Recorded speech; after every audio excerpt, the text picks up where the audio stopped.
من الشيطان الرجيم بسم الله الرحمن الرحيم اللهم صل على محمد وعلى آل محمد كما صليت على إبراهيم وعلى آل إبراهيم إنك حميد مجيد اللهم بارك على محمد وعلى آل محمد كما باركت على إبراهيم وعلى آل إبراهيم إنك حميد مجيد ربي يسر ولا تعسر وتمم بالخير وبك نستعين يا فتاح يا فتاح يا فتاح يا عليم يا عليم يا عليم يا حكيم يا حكيم يا حكيم آمين يا رب العالمين.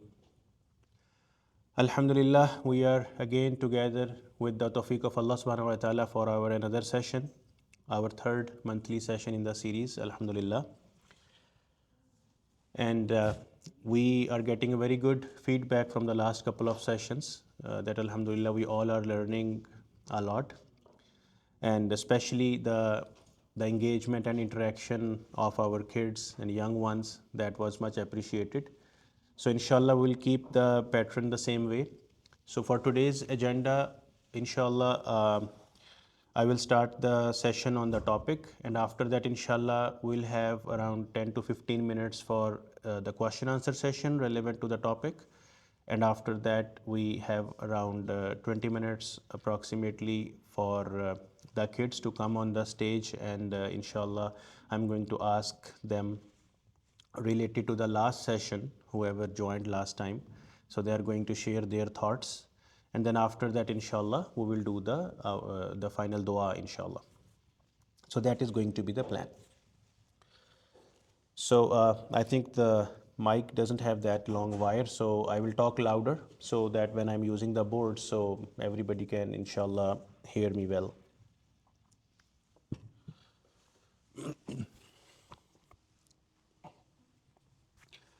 So today inshallah we are going to start with a very beautiful hadith of the Prophet sallallahu alaihi wasallam, and the narrator is Hazrat Umar ibn al-Khattab radiyallahu ta'ala anhu.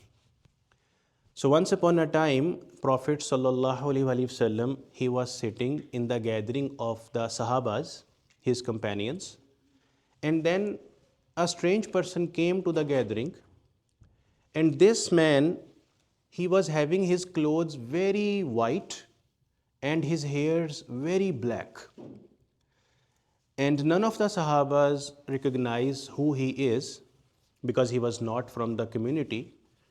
But there were no signs of traveling on his hairs or dress. He was very fresh, not tired.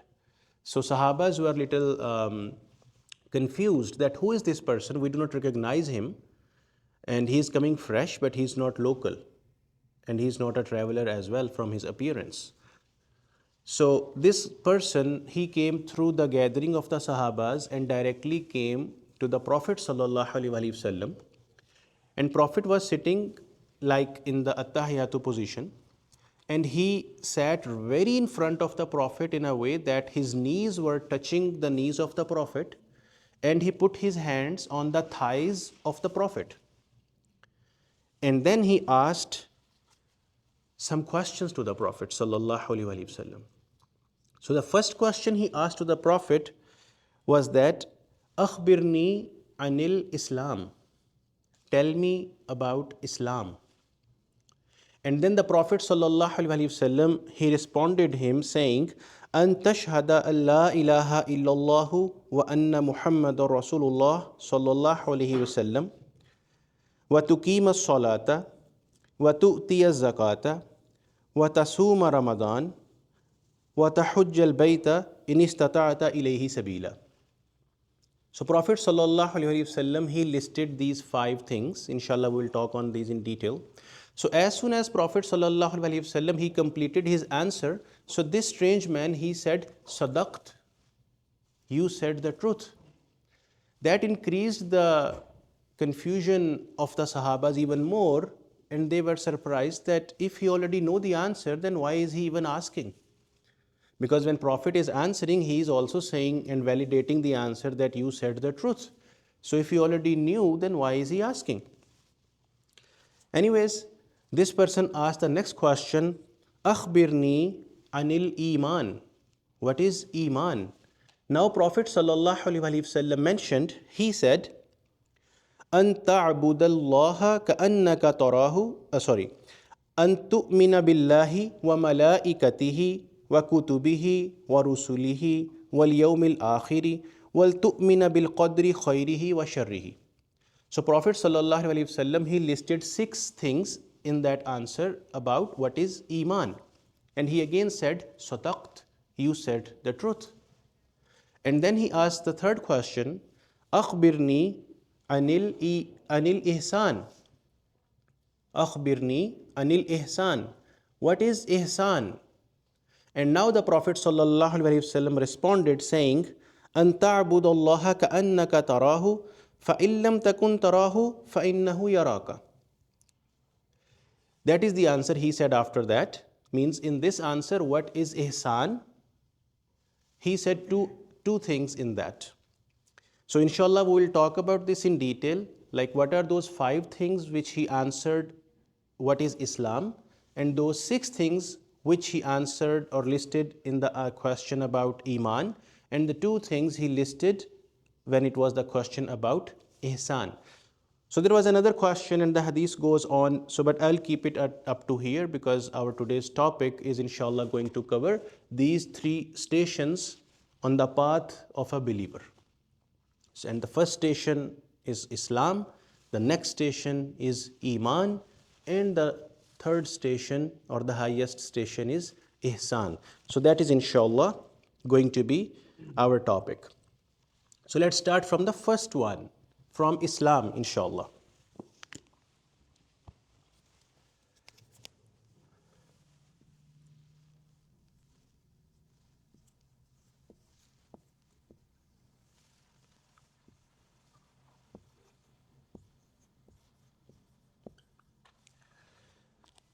So we discussed it last time as well when we were going through some of the Arabic words. So we learned a very beautiful and easy rule, a formula, that most of the words in Arabic language, in the Quran or in the Hadith, they are derived from the root letters, 3 root letters. It could be any 3 root letters.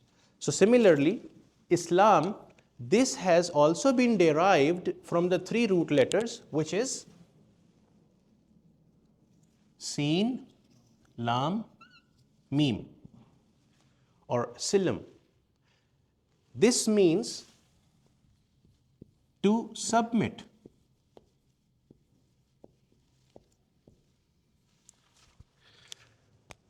When we say that I am on Islam, that means I submit myself to Allah subhanahu wa ta'ala. That means whatever the orders Allah subhanahu wa ta'ala is giving us, I am submitting myself towards those orders and commandments, and I am required to follow them the way Allah has ordered and the Prophet sallallahu alaihi wasallam he showed in his life. Now, when this question was asked to the Prophet sallallahu alaihi wasallam and he listed 5 things in that, so in that one, let's list them down. So the first one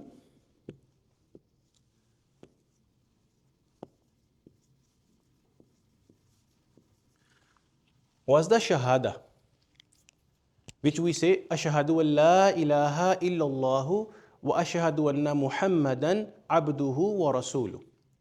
That means that I bear witness that Allah subhanahu wa ta'ala is the only ilah worthy of worship, no one else. And we also bear witness that Prophet Muhammad sallallahu alaihi wasallam is the messenger of Allah. Now, when we say Shahada, so here we should learn the word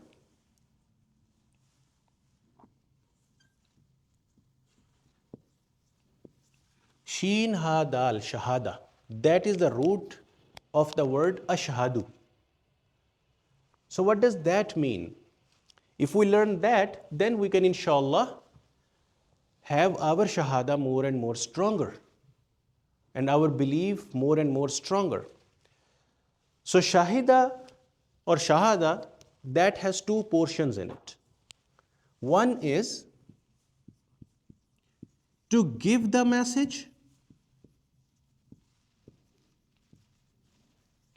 And the second is to live the message.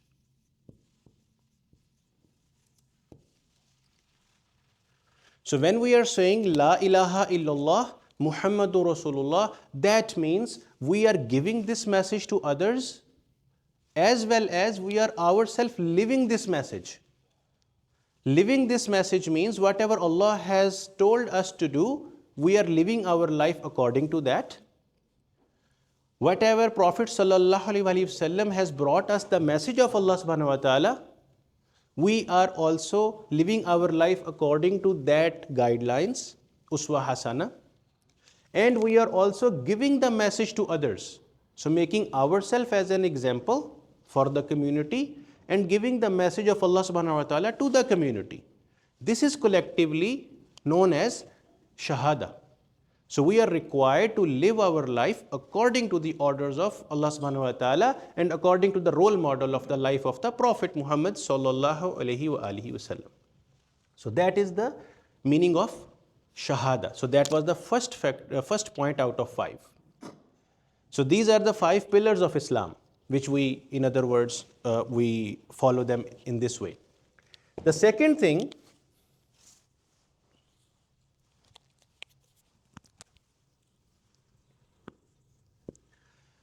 which we can put in here is the salah.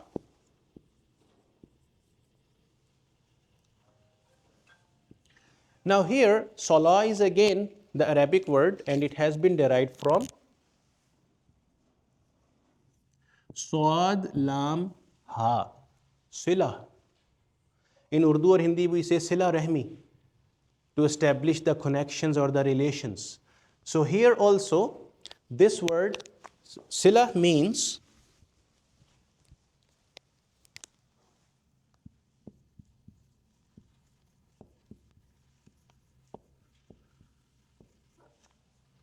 to establish a relation.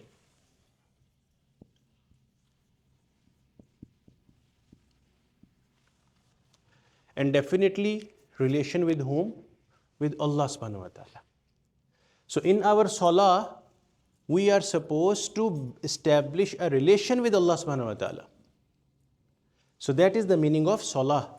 So if we are just doing the physical activity but we are not establishing the relation with Allah subhanahu wa ta'ala, so we are completing the formality, that is okay. We are fulfilling the farz, the mandatory ibadah, but the spirit or the soul of that ibadah we are missing. So during our salah, we should focus that I am standing in front of Allah subhanahu wa ta'ala and I am establishing my relation with Allah subhanahu wa ta'ala. Then we are fulfilling the real true spirit of our ibadat of the salah. Then the third thing, which is among the pillars of Islam, the third thing is about zakat.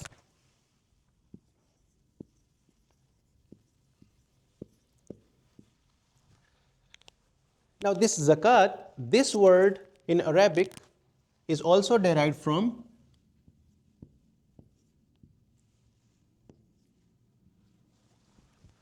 zakiya. You know, tazkiya nafs, or yuzakkihim, the word comes in the Quran as well. So this is from zakiya, which simply means to purify.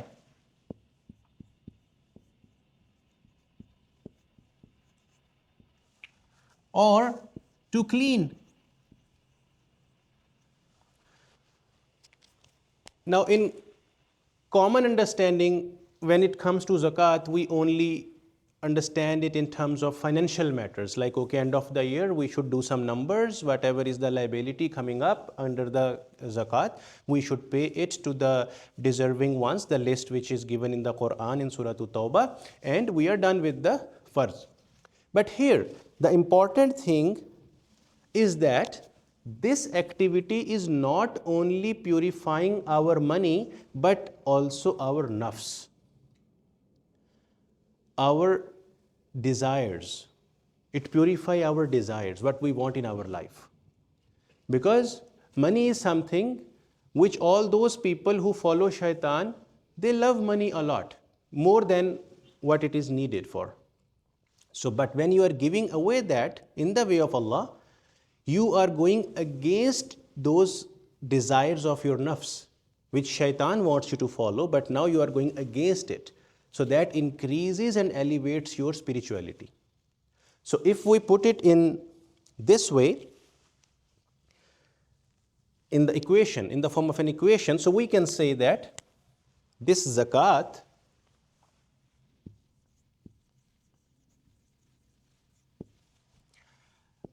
is inversely proportional to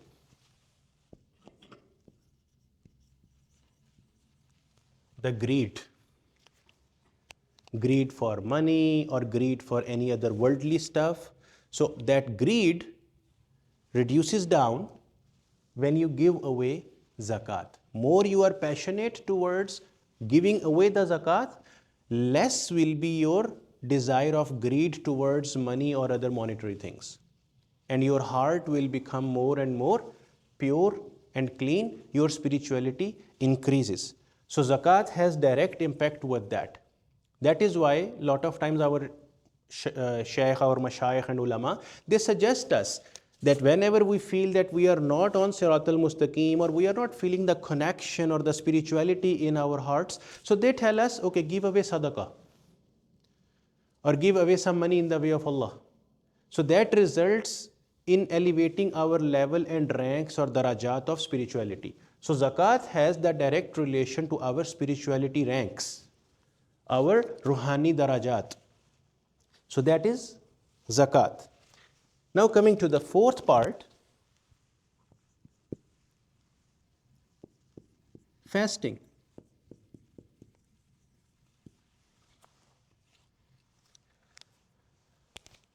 Which is from Saum, or we can say Soma.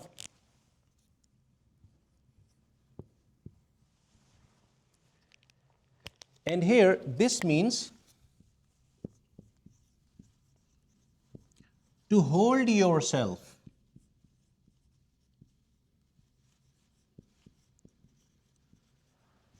from something evil. That means if you desire, if you want to do something which is bad or wrong, you are holding yourself back. That, okay, because Allah dislikes this, I am not going to do this. So to hold yourself back from that, that is fasting or the spirit of fasting. So it is not just to remain hungry from suhoor to iftar in the month of Ramadan, but this actually means that you are holding yourself from bad desires. Because if you are not doing your salah, you are not doing good deeds, but you are saying I am fasting, there is the meaning of the hadith of the Prophet that Allah does not need your hunger or your thirst if you are not following His orders. So whatever you are claiming that I am fasting, Allah does not need that type of hunger and thirst. So what Allah wants from us during fasting or want us to learn from fasting is to hold our desires. Stop ourselves from something which Allah does not like. But your desire is asking you to, like, it's okay, go ahead and do it. So we should keep that in our view, that how can we hold ourselves. And the fifth and the last point was Hajj. So this is first once in our life. But again, this is not only the activity which we are doing for 5 days in Makkah and around that Haram area. But in fact, this Hajj is coming from the word Hujjah. Ha, Jim, Jim. That means there is no other excuse remaining. कोई हुज्जत बाकी नहीं रह गई. That is Hajj.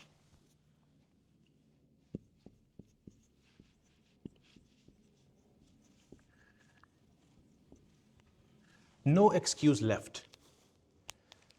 So those who have done Hajj, mashallah, may accept it. If you remember, on the third day of Hajj, which is the longest day when everyone in the world is enjoying their Bakar Eid, Eidul Azha, but the Haji is doing a lot of manasik and ibadat in Haram and in that area. and he is doing lot of work that day, and lot of activities he has to do, go through the weather, and just in that white ihram, he is doing all of that. And when you come to the final activities of that day, you are that much tired that it comes out of yourself naturally that, oh Allah, what is next? I have fully consumed myself on your way now. Everyone is enjoying Eid, but I am here in this situation near your house to do Hajj for you. So that is Hajj. Now, for rest of our life, we should follow the principle that when we are working in the way of Allah, whether we are studying or we are doing any other community work or any other thing we are doing for the happiness of Allah subhanahu wa ta'ala, we should make sure that we fully consume ourselves on the way of Allah, wholeheartedly. Wholeheartedly. So that means there is no more excuse left which anyone can think of that you did not take care of. So fully, with your full wholehearted you can say intentions and efforts, whether physically or with respect to your wealth or time or health or anything whatsoever is in your hands, Allah has blessed you with the resources, use all of them in the way of Allah. So there is no other excuse left. So that is the spirit of Hajj. So now this way, these 5 things design the pillars of the building of Islam. So again, not just to say Shahada from your tongue and you are done with first factor, or not just to do 5 times physical activity in the form of a salah, or just once in a year give away the money and zakat is done, or just once in a lifetime 5 days activity Hajj is done, and the 30 days staying hungry and thirsty fasting is done. That is not the spirit of Islam. But in fact, these 5 things are laying down the foundations of 5 different type of spirits which we should keep in ourselves throughout our life. Then yes, we are on Islam. Because if you see, there are a lot of things in Islam which are not covered in this list of 5 things. There are a lot of matters related to our akhlaq. None of them is listed here. There are a lot of things related to, let's say, our relations with others, let's say marriage, divorce, orphans, widows matters. Like there are a lot of things in Islam which are not listed here. Then how these 5 are laying down the foundation of the whole Islam? Because these 5 things are giving us those spirit of actions, and we need that spirit of actions to live and manage rest of everything whichever is in Islam. So this was the answer of the Prophet ﷺ to that strange man. Anyone knows who was that strange man who came to the Prophet? That was Hazrat Jibreel alayhi salam. And he came to the Prophet teaching the religion. So this is Islam. So the question, Akhbirni anil Islam, what is Islam? So these 5 things, they laid down the 5 pillars of Islam. So inshallah, from now onwards in our life, we are not looking on these 5 pillars just for the sake of formalities, but the actual thing we should take out of it is to learn the spirit behind each of them. And we should do all of our activities in our life with that spirit in our actions and that sincerity and ikhlas for the happiness of Allah subhanahu wa ta'ala. So inshallah, here we covered Islam. Let's move on to the next question, which was about Iman, inshallah.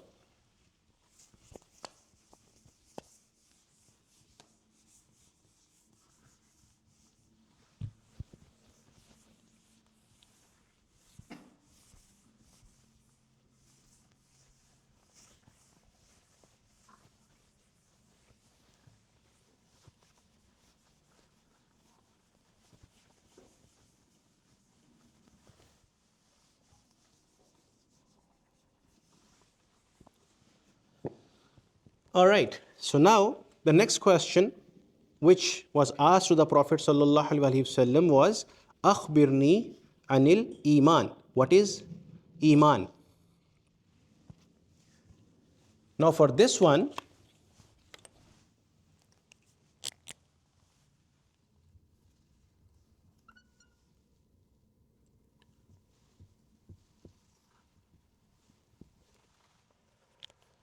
Iman, which is the second or the next station in our journey as a believer.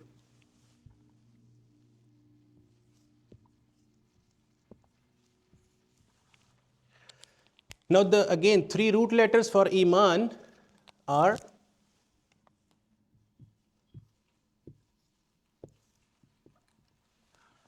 Alif, Mim, Noon, Amana. From Amana we have Iman, and this means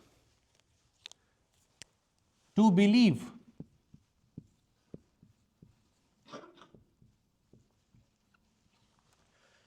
What do we believe? So in this question, Prophet sallallahu alaihi wasallam, he listed 6 things. So those 6 things, lot of our kids, they also possibly have memorized, like like Iman Mufassil and Iman Mujammil. So who knows Iman Mufassil? You know that? Yes.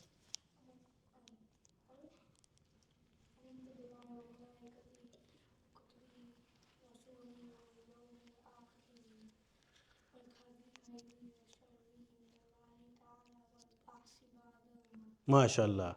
Kabir, Imani Mufassil. Louder, louder, louder.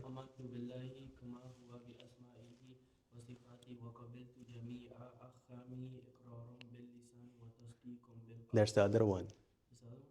Imani Mufassil. Amantu billahi. Yeah, that's the same one. So I asked you the same.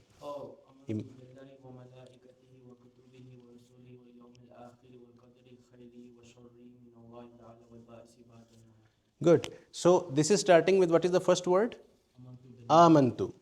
So here it is.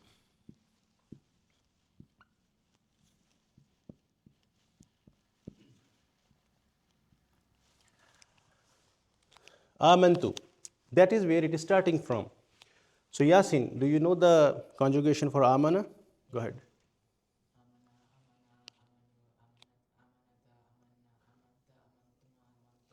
Amantu. So what was the 13 box? Amantu. So what does that mean? I believe. Exactly. So amantu, which means I believe.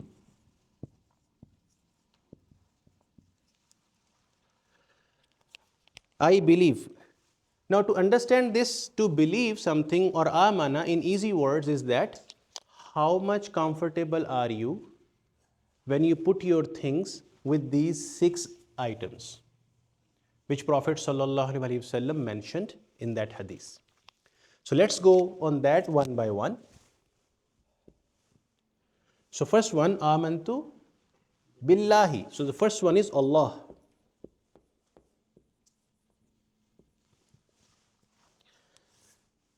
Now a question comes, who is Allah? Why should I believe in Allah? Why am I not believing in anybody else? So that question comes. Or sometimes we get this confusion and doubt in our hearts which shakes our Iman also sometimes. Now let me give you an example.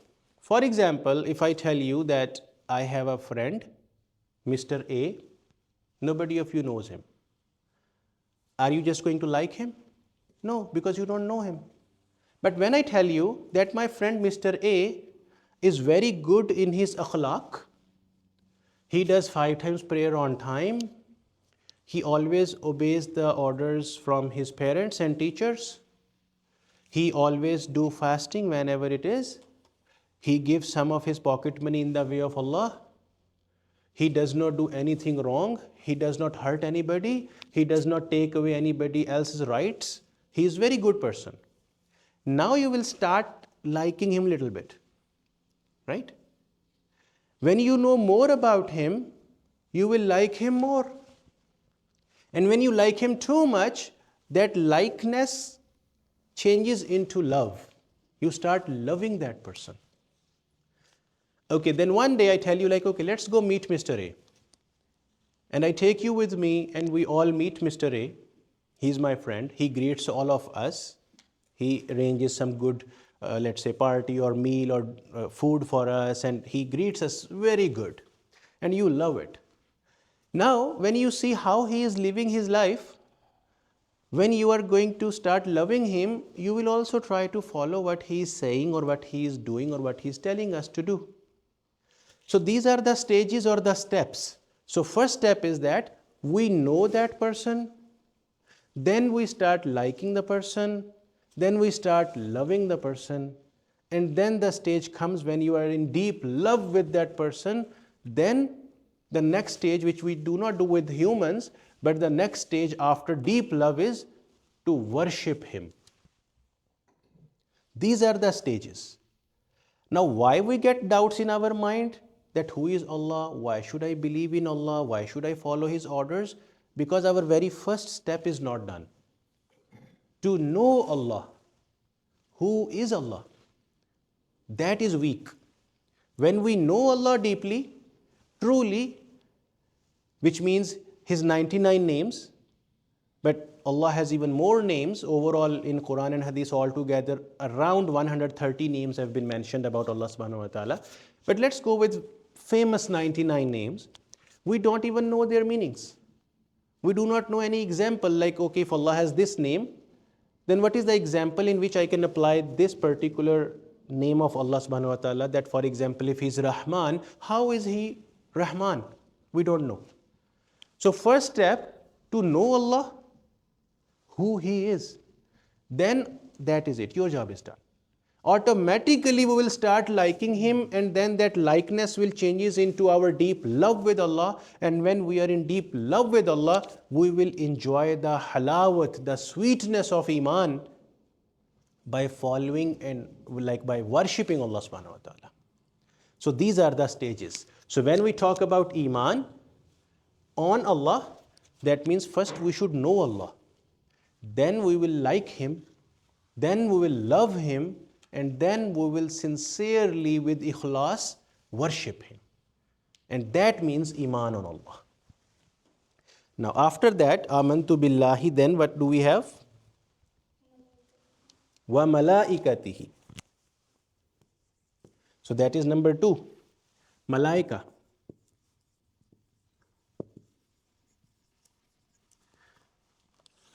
Which means angels. So we believe in angels as well, that angels are there. Like, you all are humans sitting here. I know you are here. Similarly, angels are here as well around us. They are surrounding us. But the only thing is they are not visible. So we should believe in that, yes, they are there. For example, let's go through some of the famous angels. Jibreel alayhi salam. His job was to bring the message of Allah to the prophets. Wahi, revelation of Allah to the prophets. Then Hazrat Mikail alayhi salam or Mikal, his job is to distribute the rizq to the creation of Allah subhanahu wa ta'ala, and also he manages the rain, where the rain should happen, on whom or which area in the dominions of Allah subhanahu wa ta'ala. That is Mikail or Mikal alayhi salam. Next, Israfil. Who knows the job of Israfil alayhi salam? Isn't it like to know how to kill people? No, he is the one who is going to blow the trumpet, and it will be end of the world. And inshallah, in our these series down the road, we will go through how that Qayamat or end of the world is going to happen. We'll inshallah talk on that. It is one of the topic on my list inshallah in future. So Israfil alayhi salam, then Israel alayhi salam, the angel of death, his job is to take the souls of the creation of Allah subhanahu wa ta'ala. And even the angel of death will also die one day. So inshallah we'll talk on it. Then we have 2 angels sitting on our shoulders. One is on the right shoulder, one is on the left shoulder. Do you know the name for both of them? Kiraman Katibin. That is the name of both of them together. We call both of them together as Kiraman Katibin. They are the one who write our deeds. When we do good deed, so the angel on our right shoulder, he writes. And when we do any sin or any bad deed, so the angel on our left shoulder, he writes. So in the Akhirah, on the day of judgment, all of those deeds which have been written, will be brought forward in front of us, which we collectively call the book of deeds. So these angels are also sitting on our shoulders all the time, even when you are sleeping. They are there. So when you wake up, they again start writing. So that is there.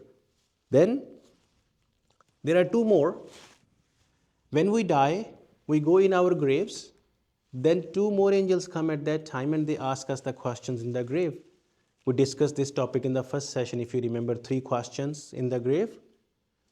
Right? Who is your Rabb? What is your religion? Who is your prophet? So these 3 questions will be asked from you in the grave, and who is going to ask? Those angels are Munkar and Nakir. So these are famous ones which we alhamdulillah went through.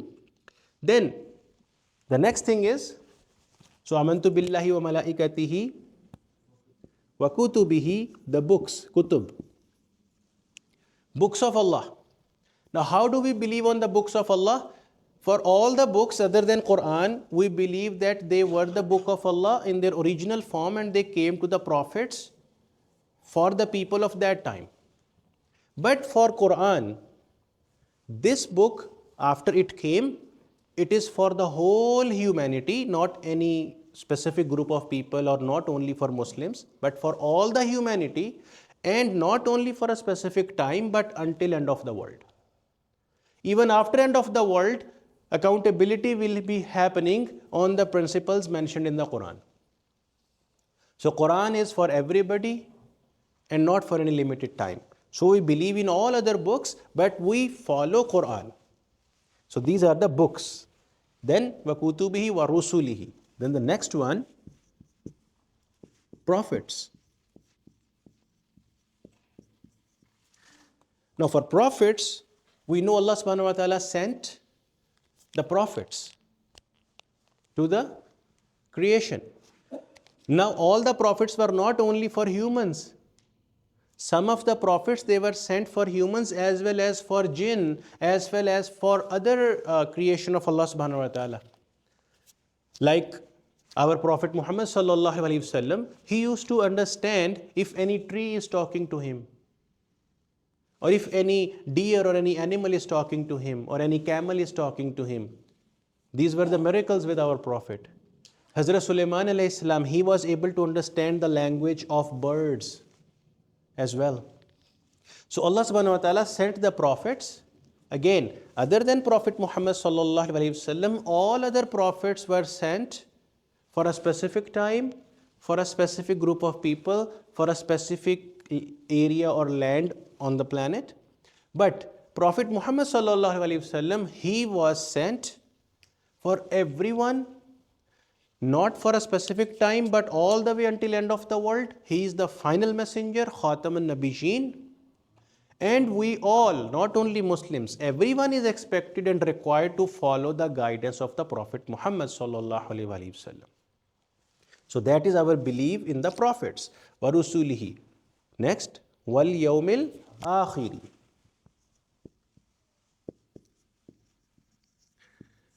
Day of Judgment.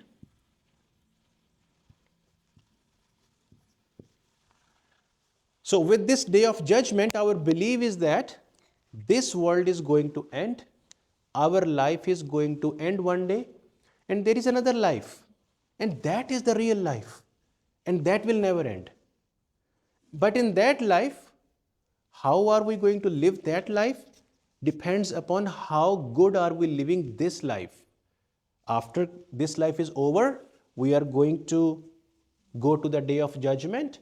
On this day, Allah subhanahu wa ta'ala is going to see how good we did in this world, and according to that, Allah subhanahu wa ta'ala is going to put us in heaven, inshallah, for all of us, and then we are going to live there forever. After that, there is no death, there is no end of life, nothing. That is forever, inshallah. So that is the Day of Judgment. So this point, in fact, covers within it the life after death as well.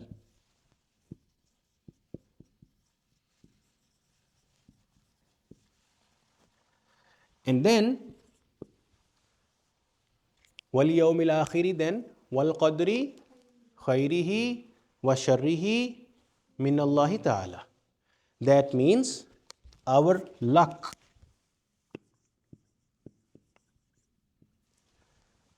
Good luck or bad luck, both are from Allah. We need to believe this clearly.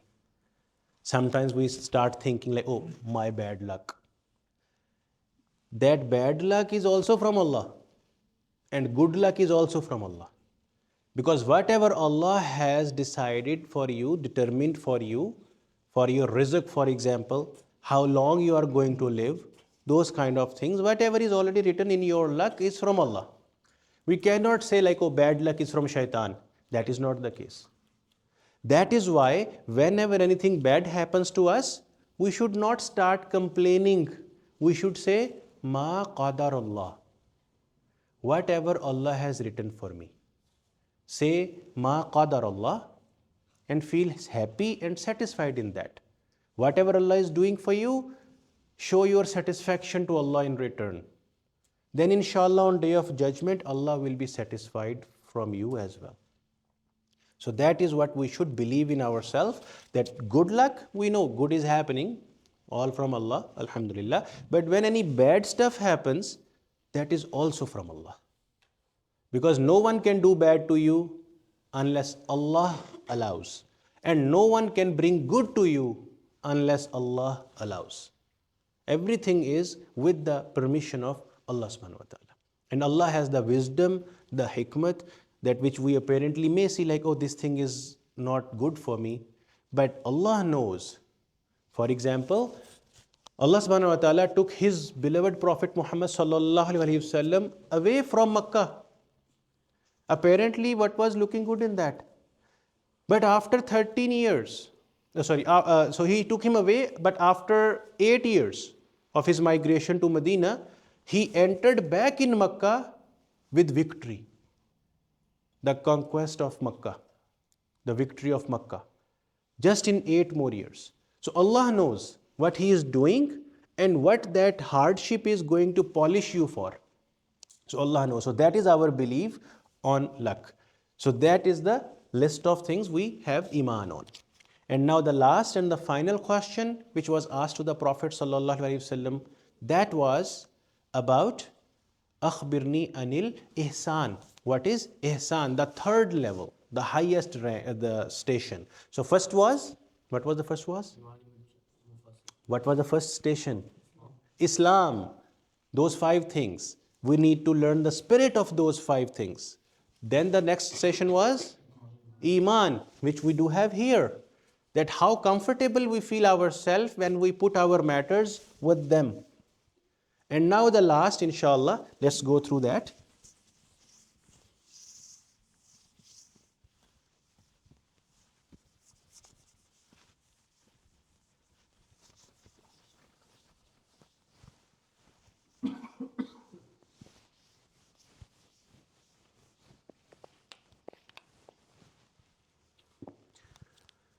So the third highest station, and if inshallah may Allah make all of us on that, that station, if someone is holding on to that, you are the best among the creation.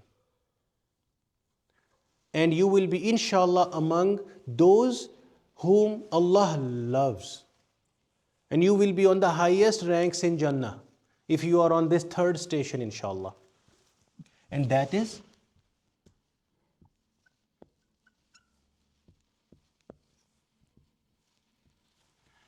Ihsan. Now this Ihsan again derived from 3 words, root letters, Ha, Sin, Noon. From here we have a lot of words like Husn, Haseen, beautiful. So that whole thing is from this Hasana, Ihsan. Now here we can simply say it means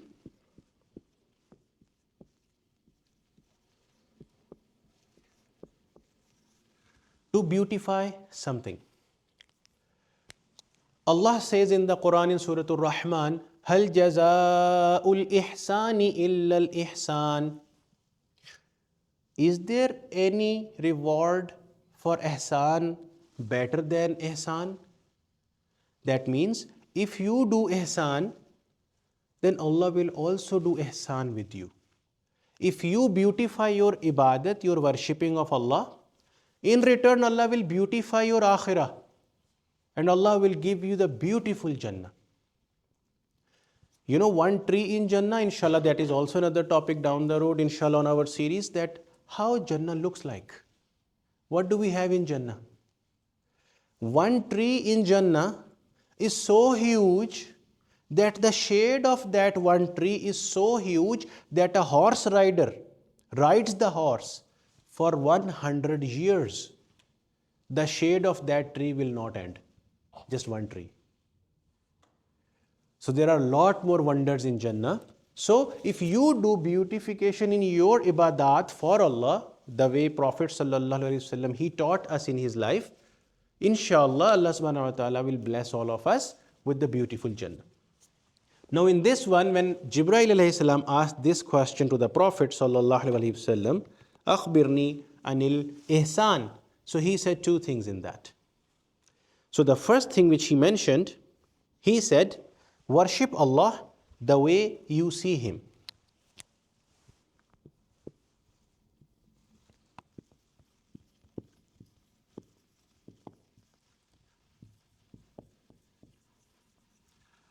Worship Allah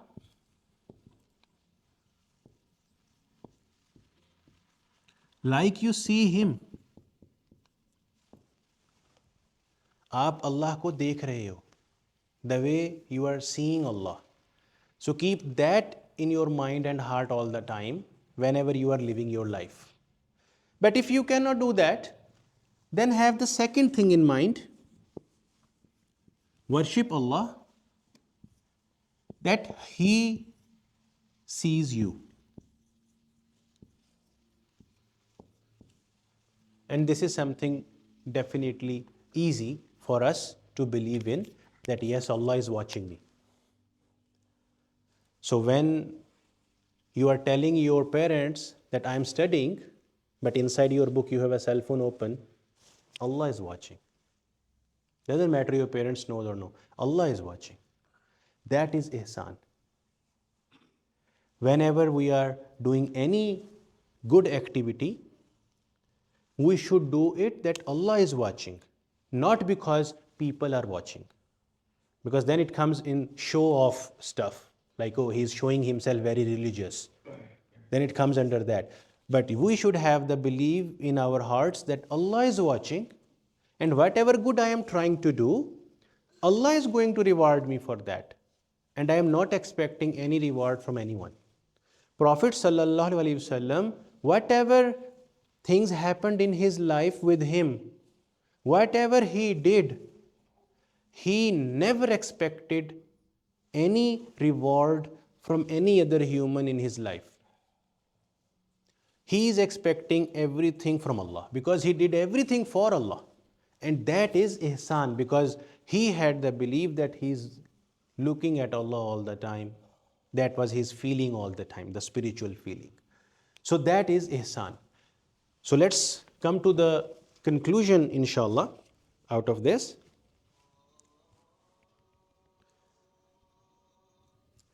So the first station was Islam. We should live the message, La ilaha illallah Muhammadur Rasulullah, and we should give the message, La ilaha illallah Muhammadur Rasulullah. We should do our salah the way we are establishing a connection with Allah subhanahu wa ta'ala.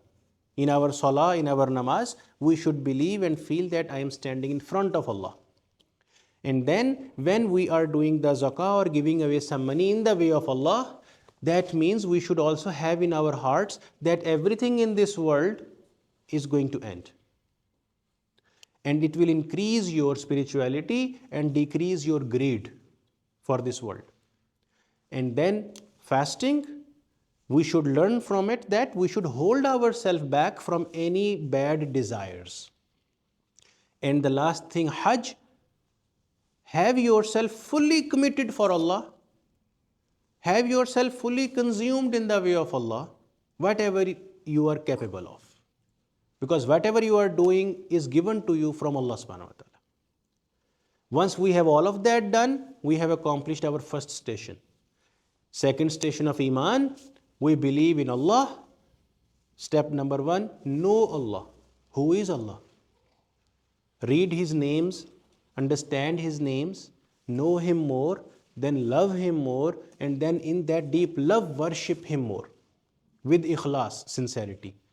And then believing in all others after Allah, like His angels and prophets and His book and day of judgment and good luck or bad luck is from Allah, everything. And then Ihsan, in our every activity in our life, we should always feel that you are seeing Allah. And if that is something you cannot do, then at least all the time keep in mind that Allah is watching you. Allah is watching you all the time. So we cannot run away from that. So that is the, you can say, the darajat or the stations on the path of a believer. So may Allah subhanahu wa ta'ala make it easy for all of us to inshallah go through these stations and make each of them strong for us spiritually to give us the benefit and nafa in this world as well as inshallah in the akhirah. Ameen ya Rabbil Alameen. So we should not miss the morning hours. That's why Fajr is also important, and after that, whatever activity we do in our life, it impacts the whole day. So inshallah, may Allah subhanahu wa ta'ala protect all of us. So let's do our dua inshallah finally and wrap up the session. A'udhu billahi minash shaitanir rajim. Bismillahir rahmanir rahim. اللهم صل على محمد وعلى آل محمد كما صليت على إبراهيم وعلى آل إبراهيم إنك حميد مجيد اللهم بارك على محمد وعلى آل محمد كما باركت على إبراهيم وعلى آل إبراهيم إنك حميد مجيد أستغفر الله ربي من كل ذنب وأتوب إليه ربنا آتنا في الدنيا حسنة وفي الآخرة حسنة وقنا عذاب النار وقنا عذاب القبر وقنا عذاب الحشر وقنا عذاب القرز وقنا عذاب المرز وقنا عذاب الميزان يا حنان يا منان يا غفور رحيم اللهم اغفر لنا وارحمنا واجبرنا ورفعنا واهدنا وعافنا وارزقنا والحقنا بالرفيق الأعلى اللهم قربنا إليك ورسولك برحمتك يا الله رب ارحمهما كما ربياني صغيرا ربنا هب لنا من أزواجنا وذرياتنا قرة أعين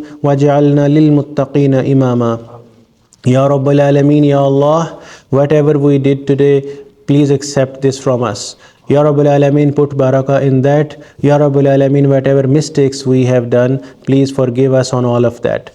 Ya Rabbal Alameen, for all of us and all the families and our kids, Ya Rabbal Alameen, protect our Iman. Ya Rabbal Alameen, help us to stay on Siratul Mustaqim for our whole life.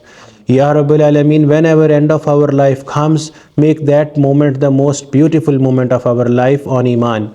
Ya Rabbal Alameen, make our dunya and akhirah beautiful. Ya Rabbal Alameen, make our lives to the station of Ihsan in worshipping you and following your Rasul, Prophet Muhammad Mustafa Sallallahu Alaihi Wasallam. Ya Rabbal Alameen, protect our children especially and their Iman and their lives from all the shaitan and fitna. Ya Rabbal Alameen, protect our hearts and our nafs from all the bad desires. Ya Rabbal Alameen, we seek spirituality and light of your consciousness in our hearts. Ya Rabbal Alameen, bless us with all of that. Ya Parvardigar, Ya Rabbal Alameen, we seek your rahmah, your blessing and your help and support and your protection against all the evils and bad things in our life. Ya Rabbal Alameen, make us among those who seek the knowledge of your deen, Ya Rabbal Alameen, and keep us on that path for rest of our life. Ya Rabbal Alameen, we seek ilm nafi. Allahumma inna as'aluka ilman nafi'a wa hikman nafi'a wa amalan mutaqabbalan saliha wa qalban saliman khashi'a wa rizqan halalan wasiyan tayyiba.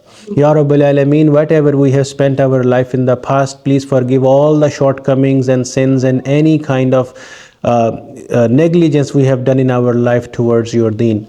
And Ya Allah, make our rest of life according to Islam, according to your happiness, Ya Allah, and make us happy whatever you like in that. Ya Rabbal Alameen, accept our gathering and we seek your barakah in our gatherings. Ameen Ya Rabbal Alameen. Wa sallallahu ta'ala ala khayri khalqihi Muhammadin wa ala alihi wa sahabihi ajma'in bi rahmatika ya arhamar rahimin. Ameen Ya Rabbal Alameen. So Kaisar bhai, his wife is very sick in Pakistan. So she was traveling and got sick. So please make dua for his shifa, for her shifa. May Allah subhanahu wa taala bless her with good health and good treatment, inshallah. Ya Rabbal Alameen, give her good health and bring her back to the family with good health. And Ya Rabbal Alameen, protect her from all the evils and sickness and disease. Ya Parvardigar, Ya Rabbal Alameen, make this time of sickness easy for her and very soon give her shifa from your side with your blessing, Ya Allah. Ameen, Ya Rabbal Alameen.